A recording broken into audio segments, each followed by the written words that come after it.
Kung citizen ka ng Denmark, ay pagkakalooban ka ng Danish passport bilang ebidensya ng iyong pagkakakilanlan.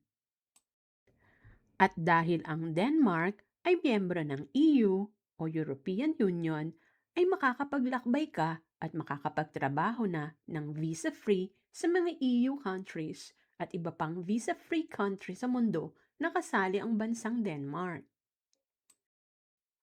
Mga benepisyong pang-EU at mga kasunduan ng visa-free country na miyembro ang Denmark ang aakma sa iyong paglalakbay at pagtatrabaho, ngunit nakadepende pa rin ito sa mga batas ng bansang iyong patutunguhan.